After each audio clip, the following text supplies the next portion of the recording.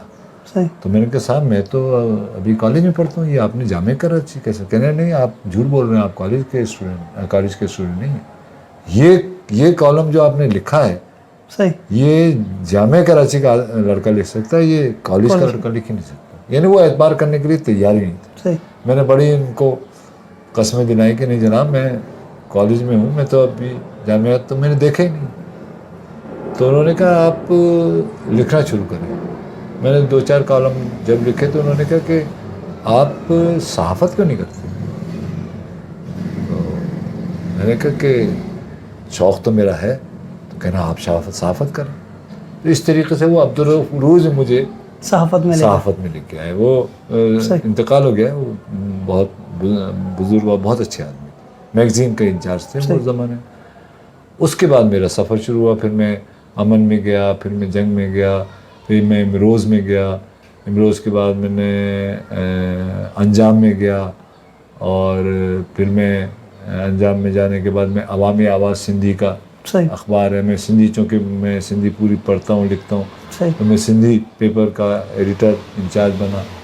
تو اس قسم سے وہ سفر پورا ہوتا ہوا. پھر ہم نے بڑی مزیدار بات اس میں جوڑ دوں, جو کہ آج کے 2 اہم شخصیات ہیں, اور آپ کے لیے بھی بڑی باعث تمانیت ہوگی یہ بات, کہ پھر ہم نے ایک کمیونسٹ پارٹی نے ایک رسالہ نکالا تھا روشن خیال. اس کا ایڈیٹر تھے اظہر عباس, جو آج کل جیو کے مینیجنگ ڈائریکٹر ہیں. اور اس کے ایسوسیٹ میں جو ہے نا, یعنی 3 سے 4 افراد تھے. ان میں یعنی زاہدہ عینہ تھی, میں تھا, اظہر عباس تھے. تو اس طریقے سے وہ رسالہ ہم پھر ایڈٹ کرنے لگے. وہ رسالہ بہت مقبول ہوا ہے. یعنی پاکستان کی تاریخ میں جو رسالہ مقبول ہوا ہے, یعنی پولیٹیکل وہ لیل و نہار تھا, اور اس کے بعد جو مقبول ہوا ہے وہ روشن خیال سے. تو روشن خیال میں ہم نے بیزنجر صاحب کے بڑے, یعنی لیفٹ کا پورا دنیا کا لٹریچر وغیرہ ہم چھاپتے تھے.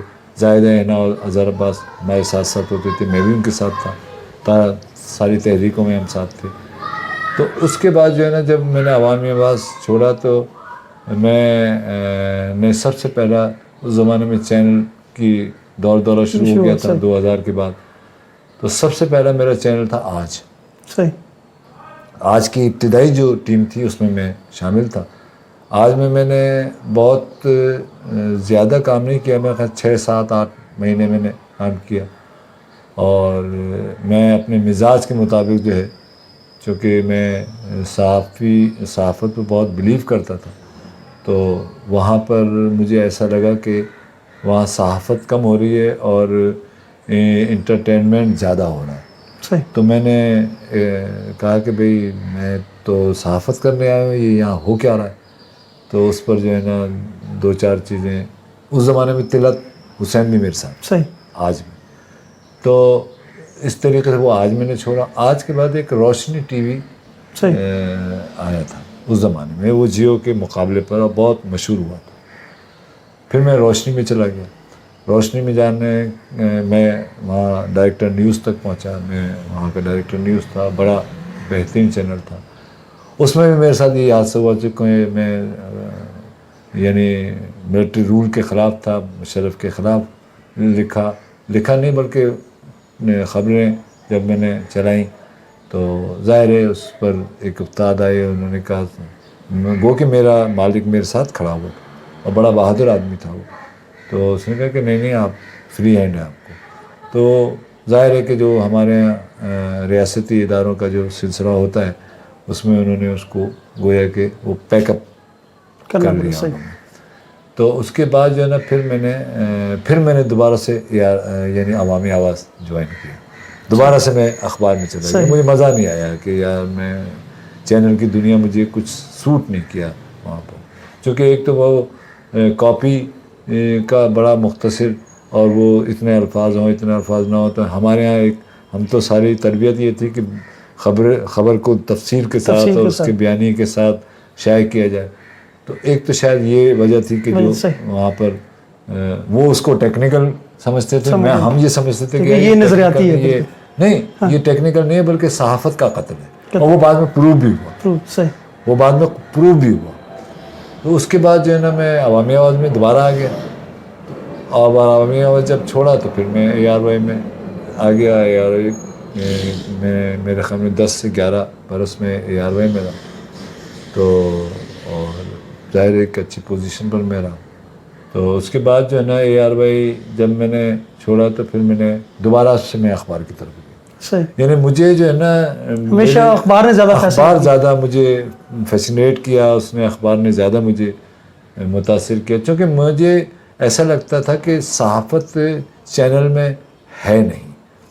اور اتفاق یہ ہے کہ پچھلی جو دہائی گزری ہے، آپ ظاہر ہے کہ نوجوان ہیں، آپ کو پتہ ہوگا کہ ہمارے یہاں یعنی اس میڈیا نے، الیکٹرانک میڈیا نے اتنا صحافت کو بدنام کر دیا کہ لوگ جو ہے نا صحافت پہ یقین نہیں کرتے، اور صحافی کو ایک عجیب سی معاشرے میں گالی بنا دی گئی۔ یہ جو ہمارے ہاں چینل کے جو مالکان یا چینل کی جو ٹیکنیک ہے، اس ٹیکنیک نے صحافت کو بہت بڑا نقصان پہنچایا۔ صحیح، بالکل سر، میں یہاں یہ پوچھنا چاہوں کیونکہ آپ نے اخبار سے وابستہ رہے ہیں اور صحافت کا وہ دور بھی دیکھا جہاں پر بالکل ٹیکنیکل چیزیں نہیں تھیں، اب ایک آپ نے الیکٹرانک میڈیا کا دور دیکھا، اور اب ایک تیسری دور جو ہے وہ سوشل میڈیا کا، ڈیجیٹل میڈیا کا دور ہے۔ تو ہم صحافی جب یہ بات کرتے ہیں تو ہم ہمیشہ ایکسٹرنل چیزوں کی بات کرتے ہیں کہ ریاست ہم پر دباؤ ڈالتی ہے، کچھ قوتیں ہیں جو ہمیں دبانا چاہتی ہیں، لیکن کیا صحافیوں کے اندر جو چینجنگ ہے وقت کے حساب سے اپنے آپ کو اپ گریڈ کرنا، فارمیشن، تربیت ان کی، یا جو ان کی اپنی اپ گریڈیشن، کیونکہ صحافی تو ایک وہ شخص ہے نا جس نے معاشرے کو ایجوکیٹ کرنا ہے، تو کہیں آپ وہ سمجھتے ہیں کہ جو صحافی تنظیمیں تھی یا صحافیوں کی تربیت تھی یا جو صحافتی اصول تھے وہ کہیں صحافیوں نے اس کو پیچھے پس پردہ ڈال دیا؟ آپ اس بارے میں آپ کا کیا خیال ہے؟ نہیں، یہ بات بہت اہم ہے۔ دیکھیے اس میں ایک بہت بڑا المیہ ہوا ہے۔ صحیح، المیہ یہ ہوا ہے کہ صحافت کو ہمیشہ سے ہر حکومت نے، اور بطور خاص ڈکٹیٹرز نے، جو فوجی جنرلز آئے، انہوں نے صحافت کو ہمیشہ انڈرمائن کیا۔ صحیح، ٹھیک ہے، ایوب کے خلاف جو بننا صاحب نے جو تحریک چلائی تھی 60 اور 60 میں جو تحریک چلی تھی، اور ایبڈو کے خلاف اور NPT کے خلاف، تو اس تحریک میں صحافیوں نے بہت بڑھ چڑھ کر حصہ لیا۔ اچھا، بنیادی بات کیا تھی، کیوں حصہ لیا؟ آپ کا سوال بہت بنیادی، اس لیے میں بتانا چاہ رہا ہوں کہ صحافیوں کی باقاعدہ ایک پولیٹیکل ٹریننگ ہوتی تھی۔ صحیح، پولیٹیکل ٹریننگ ہوتی تھی، ان کو صحافیوں کے آداب سمجھائے جاتے تھے۔ صحیح، کہ دیکھیے یعنی صحافی کو سوشل نہیں ہونا ہے، صحیح، کیونکہ ہمارے استاد کہتے تھے بھئی آج جب آپ سوشل ہوں گے تو پھر آپ میں مروت آئے گی، آپ میں رعایت آئے گی، آپ سوشل ہونے کے بعد جو ہے نا وہ جو خبر ہے یا جو رپورٹ ہے وہ آپ کہیں نہ کہیں اس میں ڈنڈی ماریں گے۔ صحیح، کیونکہ کسی کا چہرہ آ جائے گا، مثال کے طور پر مورس کا میں جاننے والا ہوں، تو کوئی خبر، یار مورس کا، یار تھوڑا سا میں بچا جاؤں، تو وہ کہتے تھے کہ بھئی صحافت جو ہے وہ قلم جو ہے وہ اس کی امانت ہے، اور صحافی کو بالکل تعصب سے بالا تر ہو کر جو ہے نا رپورٹ کرنی چاہیے۔ ایک تو یہ ان کی تربیت تھی، دوسری ان کی تربیت کے 2 اصول تھے، جو یعنی میں 60 اور 70 میں جب صحافی آتے تھے نا تو مجھ سے بھی یہ سوال کیا گیا تھا، صحیح، کہنے کہ آپ شوق میں تو نہیں آ رہے؟ میں نے کہا نہیں، میرا شوق ہے۔ کہنے نہیں، شوق میں نہیں آئیے، شوق میں نہیں آئیے۔ میں نے کہا کیا مطلب؟ کہنے کا مطلب یہ ہے کہ یہ صحافت شوق نہیں ہے۔ تو میں نے ان سے پوچھا رؤوف صاحب سے کہ کیا مطلب ہے، آپ کیا کہنا چاہ رہے ہیں؟ کہنے کہ دیکھیں، صحافی بننا ہے تو آپ بے روزگاری کے لیے تیار ہو جائیں اور جیل جانے کے لیے تیار ہو جائیں۔ صحیح، میں نے کہا یہ کیوں؟ کہنا ہاں، صحافی اپنی خبر پر قائم رہے گا تو مالک کے عطاب کا شکار ہوگا، بے روزگار ہو۔ صحیح، اور اگر ریاستی جبر ہے تو وہ ریاست کے خلاف ہوگا تو جیل جانے کے لیے تیار ہے۔ تو یہ اس قسم کی وہ تربیت کرتے تھے۔ صحیح، کہ بھئی آپ جو ہے نا، یہ آپ کا مشن کمانا نہیں ہے، آپ کا مشن معاشرے کی بنیادی جو اصلاح ہے یا معاشرے کی بنیاد جو فراہم کرنے کی جو چیزیں ہیں وہ آپ کو معاشرے کو ایجوکیٹ کرنا، یعنی سوشلی اور یعنی سماجی حوالے سے اور سماج کے تمام پرتوں میں، چاہے وہ فلم ہو، چاہے وہ ادب ہو، چاہے وہ سیاست ہو، چاہے وہ کسی اور طریقے کا کوئی اور فنون لطیفہ ہو، تو ان تمام چیزوں کے وہ باقاعدہ سیگمنٹ رکھتے تھے. جیسے بچوں کے اس کے لیے یعنی شوق کے لیے وہ ٹارزن کی کہانی رکھتے تھے. اب وہ ٹارزن کی کہانی آپ نہیں آتی، یعنی اب اشتہارات بچوں کے لیے ادب نہیں سر، اشتہارات کی نظر ہو گیا. یعنی اب ہمارا مارکیٹنگ جو ہے وہ اتنی خطرناک حد تک مارکیٹ نے قبضہ کر لیا، پہلے اس طریقے سے نہیں ہوتا تھا. تو اب وہ مارکیٹ یعنی اتنی بڑی وہ کہانی ہوتی تھی، 4 کالم کی وہ کہانی ہوتی تھی، تو 4 بائے چھوٹا سا 4 کالم کی کہانی ہوتی تھی. تو اس کہانی میں وہ 4 کالم، اب وہ 4 کالم آج کے اشتہار ملتا ہے وہ اس کو 1 لاکھ روپے. تو اس زمانے میں یہ یعنی صحافت میں یہ نہیں تھا کہ جناب یہ صفحہ جو ہے نا خالی جائے گا تو وہ صاف یہاں پر خبر سے زیادہ انٹرسٹ ہوتا تھا. باقی یہ کہ ان کے اشتہارات بھی ہوتے تھے، لیکن وہ اشتہارات کو زیادہ اہمیت نہیں دیتے بلکہ خبر کو اہمیت دیتے تھے. تو خبر کی خبریت جو ہوتی تھی وہ صحافی بنیادی طور سے ہوا کیا ہے کہ 70 کے بعد ڈیکے آنا شروع ہوئے، اور یہ 80 میں اور مزید ڈیکے آئے. ڈیکے کیوں آیا ہے کہ یہاں کا جو اقتداری طبقہ ہے، خاص طور سے جنرل اور یہ جو آپ کے جو ماشاء اللہ جو لاتے ہیں، وہ اصل میں صحافت کو ہمیشہ میلائن کرتا ہے. تو وہ جو پولیٹیکل تربیت کے صحافی آتے تھے وہ ختم آنا، وہ انہوں نے 70 اور 80 کی دہائی کے بعد کوشش کی کہ نہ آئے. اصل میں یہ جو آپ کو گراوٹ نظر آ رہی ہے یہ بنیادی طور سے وہ گراوٹ ہے کہ وہ پولیٹیکل ان کی تربیت نہیں ہے، وہ سمجھتے نہیں ہیں. یعنی وہ یعنی تعلقات، یعنی آپ اندازہ کریں کہ کرائم رپورٹر کا اگر یہ پتہ چل جائے کہ یہ اس کے تعلقات کسی پولیس والے سے ہیں تو ایڈیٹر اس کی نوکری ختم کر دیتا. یعنی یہ معیار تھا. یعنی آپ کو تعلقات نہیں بنانے، آپ نے رپورٹ کرنی. آپ نے تعلقات بنائیں گے تو پھر آپ رپورٹ نہیں کر سکتے. تو اس قسم کا جو ایک تربیت تھی وہ تربیت 80 تک تو رہی 80 یا 85 تک رہی. اور اس میں ظاہر ہے کہ ناز برنا صاحب تھے، عثمانی صاحب تھے، اور ہمارے احفاظ رحمان جیسے لوگ تھے، اور حبیب غوری صاحب تھے. مطلب یہ بڑے لوگ تھے. احمد علی خان صاحب تھے ڈان والے. احمد علی خان صاحب تو یعنی کبھی بھی انہوں نے کوئی تقریب اس سٹی کی کوئی تقریب نے کبھی اٹینڈ ہی نہیں کی. آفس سے گھر. ایڈیٹر تھے وہ نہیں. اور اگر کسی کا نام سے، کسی کرسپونڈنٹ کے نام سے اگر کوئی دعوت نامہ آ گیا تو وہ پوچھتے تھے کہ یہ آپ کے نام سے کیوں آیا، کیا مسئلہ ہے بتائیے. یہ اسائنمنٹ ڈیسک پر آنا چاہیے نا، ایڈیٹر کے پاس آنا چاہیے. آپ کے نام سے کیوں ہے؟ اس کا مطلب کہ سم تھنگ از رانگ. یعنی اس قسم کا ان کی تربیت بھی ہوتی تھی. اور وہ یعنی قاعدہ قوانین کے ساتھ صحافت کیا ہوتی ہے، صحافت کے اصول کیا ہوتے ہیں، ان کے ساتھ ساتھ وہ چلتے تھے. جو گراوٹ آئی ہے وہ گراوٹ آئی ہے 2090s تک. تو پھر بھی بہت ساری چیزیں سلامت رکھی ہماری تنظیم. اچھا، تنظیم ہمارے PFU جو ہے، Pakistan federal union of journalist, وہ یعنی جیسی 58 سے ہماری تنظیم ہے، اور 50 بلکہ ارلی 50s میں ہماری تنظیم بنی. اور KUJ نے PFU جو بنائی، پہلے کراچی یونین آف جرنلسٹ تھی، اس کے بعد فیڈرل یونین آف جرنلسٹ بنی، اور برنا صاحب نے بنائی. اس میں جو تحریکیں چلی ہیں وہ دیکھیں تحریکیں کیسے چلی ہیں. وہ صحافی اب صحافتی آزادی کے ساتھ شہری آزادی اور جمہوری آزادی، یعنی صحافت جو ہے وہ شہری آزادی اور جمہوری آزادی کے ساتھ نہ تھی. وہ جب تک شہری کو آزادی نہیں دلاتی، جمہوریت کی لڑائی نہیں لڑتی، وہ صحافت نہیں ہے. جبکہ آج یہ صورتحال نہیں ہے. سر میں یہاں کیونکہ یہاں پوچھنا چاہوں گا بہت سارے ینگسٹرس ہیں جو دیکھتے ہیں اور انہیں بڑا شوق آتا ہے کہ جی وہ صحافی بنے, اینکر بنے. آپ کیا سجیسٹ کرتے ہیں اپنے تجربے سے کہ جب بھی کوئی نوجوان صحافت میں آنا چاہتا ہے اسے کون سے رول ماڈلس ہیں جو فالو کرنے ہیں؟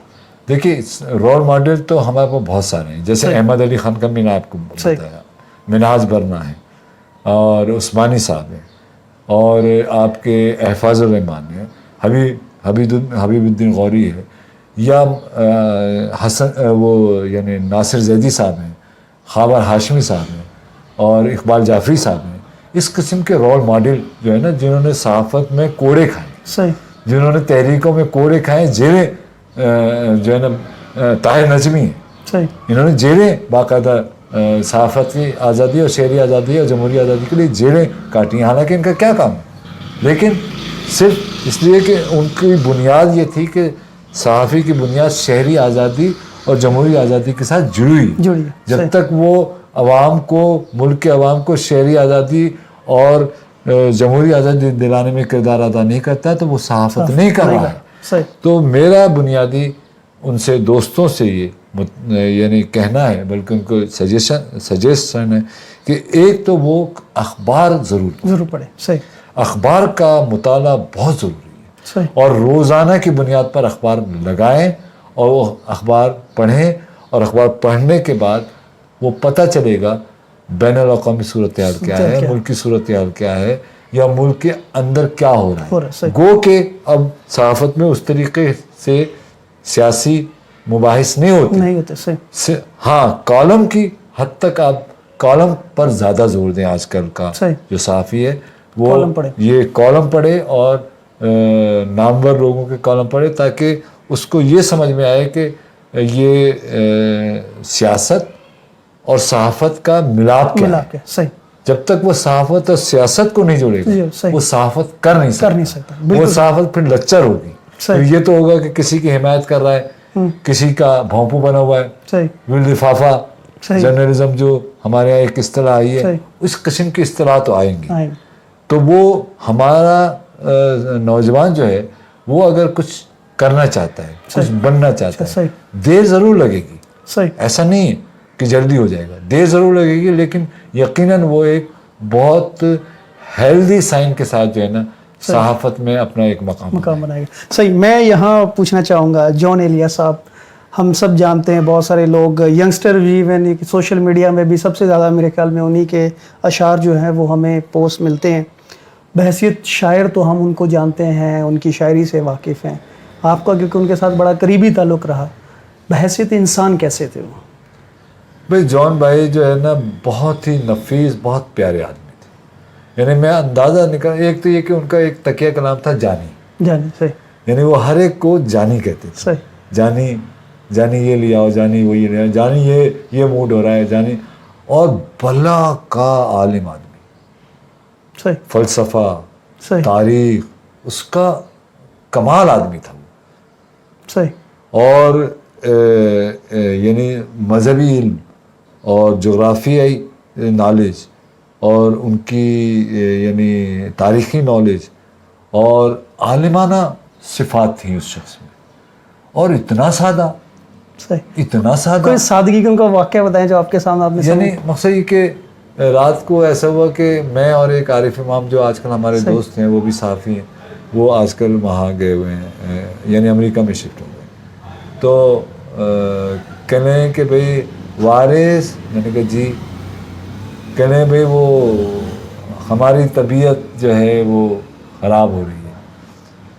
تو ہم اشارہ سمجھ جاتے تھے طبیعت خراب ہونے کا. تو آپ اندازہ کریں کہ رات کے 2:30 بج رہے تھے اور کڑکتی سردی تھی.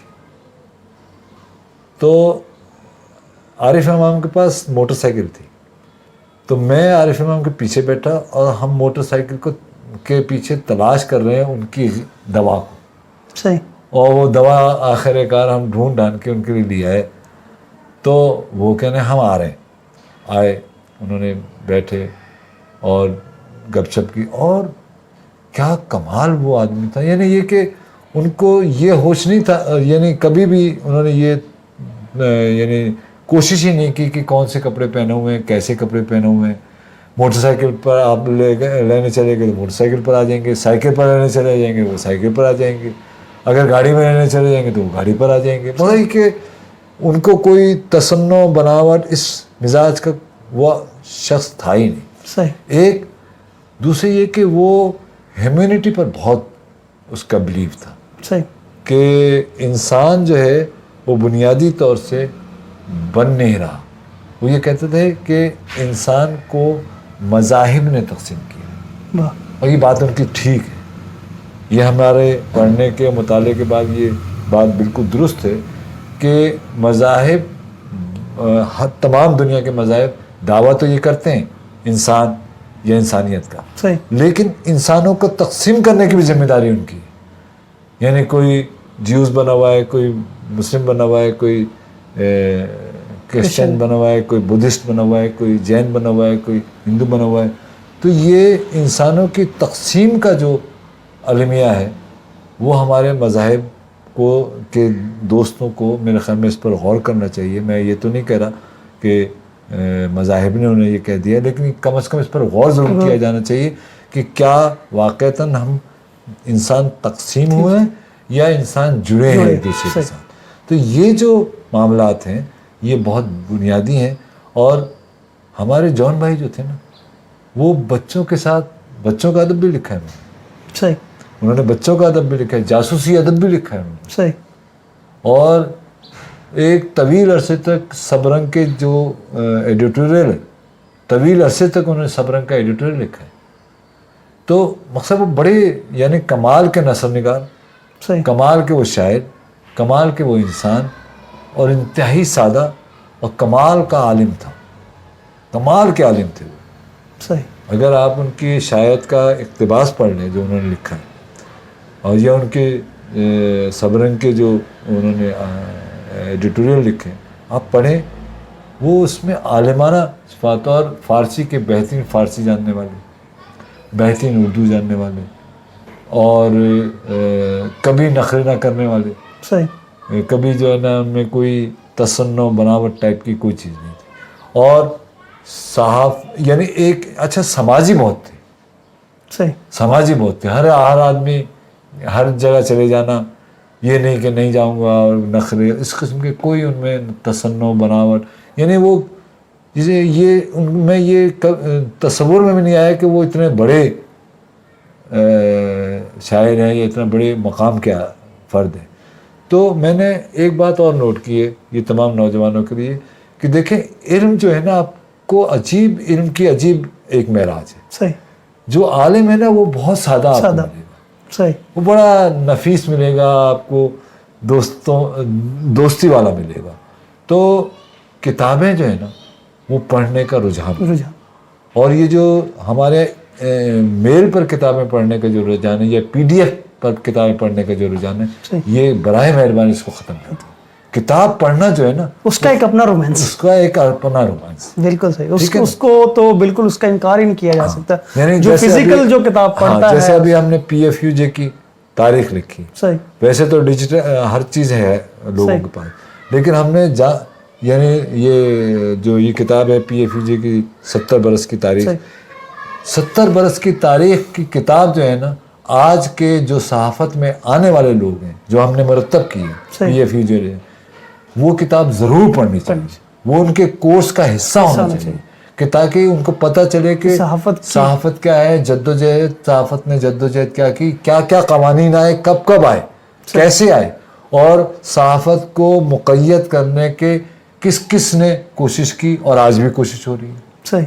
آج بھی کوشش ہو رہی ہے, آج بھی ہم رجسٹ کر رہے ہیں, لیکن ہمارا نوجوان رجسٹ کرنے میں جو ہے نا وہ تساہلی کا شکار ہے.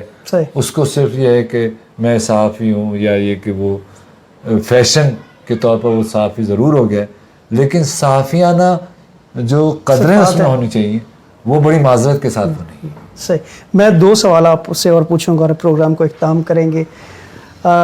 پاکستان میں ہم جانتے ہیں کہ مختلف مذاہب کے لوگ ہیں, اور ایک کمیونٹی کا جس سے میرا تعلق ہے اس سے, کیونکہ آپ کی وابستگی بھی ہے, آپ جانتے بھی ہیں, معاشرے میں رہتے ہیں. کرسچن کمیونٹی نے بہت سارے معاشرے کے پہلوؤں کو, شعبوں کو میں معاشرے کی ترقی کے لیے کام کیا ہے, لیکن آج ہماری اپنی کمیونٹی جو ہے وہ اس مقام پر نہیں ہے جہاں اس کو ہونا چاہیے تھا. بحیثیت صحافی ایک سماجی تجزیہ کار آپ کیا سمجھتے ہیں کہ کون سے ایسے ایلیمنٹ تھے جن کو ہم نے مس کیا اور کیسے ان کو بہتر کیا جا سکتا؟ یہ بہت اچھا آپ نے سوال کیا. یہ کرسچینٹی کے حوالے سے نہیں بلکہ سب کے حوالے سے یہ بات سب سنیں. صحیح. دیکھیں کرسچینٹی کا جو بنیادی جو آپ کھو چکے ہیں نا وہ ہے لو پروفائل. صحیح. آپ کے جتنے بھی بزرگ تھے وہ انتہائی ذہین تھے. صحیح. بڑے دانش کے لوگ تھے. وہ کیا کرتے تھے کہ اپنی شخصیت کو پیچھے رکھتے تھے. صحیح. اور کام کو آگے رکھتے تھے جس کو کہتے ہیں لو پروفائل. صحیح. یعنی ان کو یہ فکر یعنی یہ کبھی انہوں نے نہیں سوچا کہ یار میرا کوئی نام ہے. صحیح. انہوں نے کہا کہ یار کام جو ہے نا صحیح وہ ہمارے بنیاد ہونی چاہیے. اس کام کی بنیاد پر وائی ایم سی اے بنایا. صحیح. آج وائی ایم سی کا کیا حال ہے صحیح آپ کے علم میں ہو. بالکل صحیح. ٹھیک. یعنی جب آپ جو ایکڑوں میں زمین ہے صحیح. جب آپ اس پر پلازا اور مارکیٹنگ کے پوائنٹ آف ویو سے زمین کو دیکھیں گے تو بزرگوں نے آپ کے بزرگوں نے جو محنت کی صحیح لو پروفائل میں رہ کر جو کر سکتے تھے زمینیں لینا وہاں کمیونٹی سینٹر بنانا ہیلتھ سینٹر بنانا ہیلتھ سارے تباہ ہو چکے ہیں. وہ لو پروفائل کے لوگ تھے. ان کو نام و نمود کی کبھی انہوں نے کوشش ہی نہیں کی بلکہ نام وہ آتے ہی نہیں تھے سامنے. صحیح. اور وہ جس کو کہتے ہیں نا کہ انڈر گراؤنڈ سب کام ہوتا تھا اور سرفیس پر جو ہے نا ادارہ ہوتا تھا. صحیح. اب سرفیس پر آپ کے یہاں شخصیات آ گئی ادارے پیچھے رہ گئے. ظاہر ہے یہ ڈبیکل آئے گا. میں نے وائی ایم سی کی یعنی وائی ایم سی اے کراچی کا وہ انسٹیٹیوٹ تھا جو کہ کراچی سے باہر کے دنیا کے لوگوں کو رہنے بسنے ان کی تعلیم ان کی سوشل ایکٹیویٹی کا ذریعہ تھا. آج کیا ہے کھنڈر بن چکا ہے. یہاں بڑے بڑے فیسٹیول ہوتے تھے. ڈرامٹک سوسائٹیز تھی جس کو وہ پروموٹ کرتے تھے. وائی ایم سی اے پروموٹ کرتا تھا. وائی ایم سی اے کی ممبرشپ لینا لوگ فخر محسوس کرتے تھے.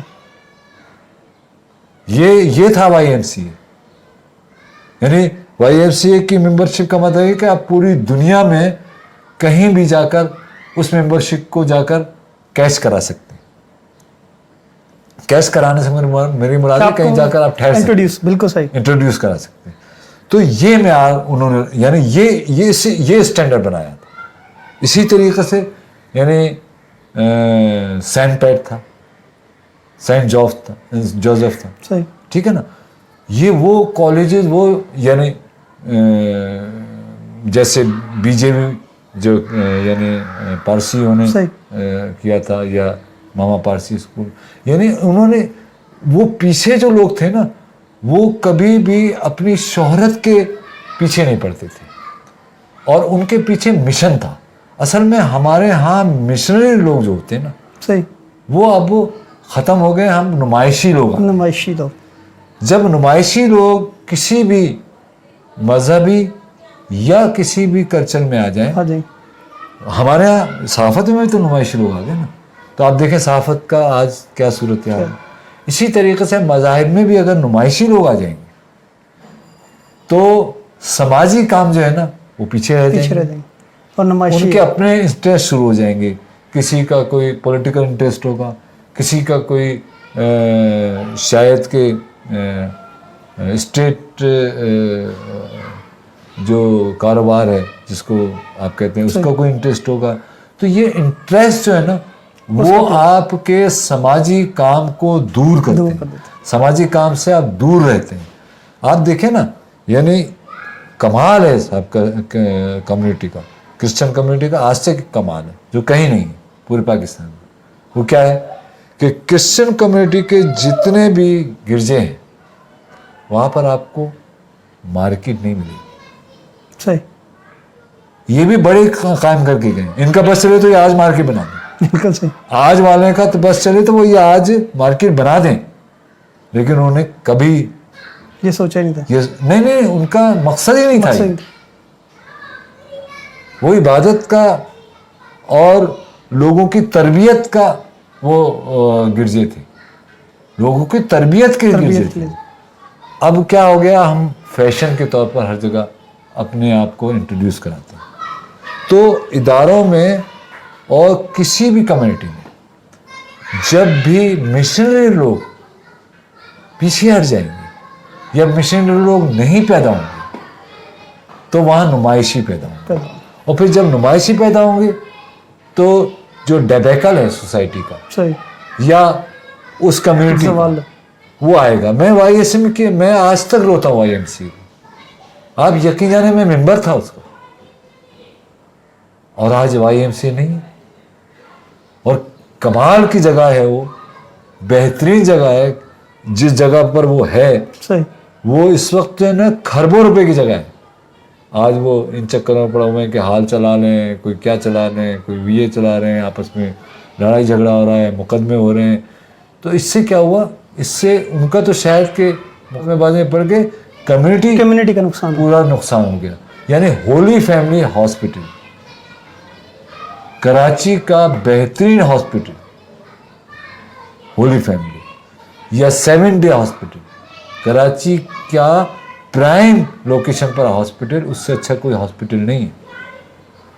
لیکن آج 7 ڈے کے نام کو مشنری لوگوں کے نہ ہونے سے وہ نام پیچھے چلا گیا.